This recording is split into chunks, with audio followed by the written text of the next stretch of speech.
నమస్కారం ఘంటారావానికి స్వాగతం. ముందుగా ప్రధానాంశాలు. సృష్టి టెస్ట్ ట్యూబ్ సెంటర్ కేసులో 8 మంది అరెస్ట్.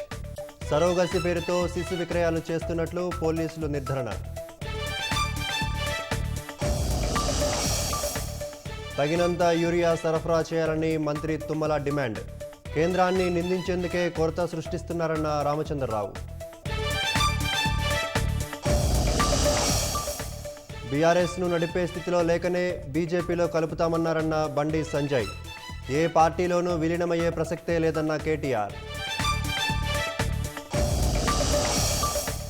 ఉత్తరాఖండ్ హరిద్వార్లో మనసాదేవి ఆలయం వద్ద అపశృతి. విద్యుత్ షాక్ జరిగిందనే పుకార్లతో తొక్కిసలాట, 6 మృతి.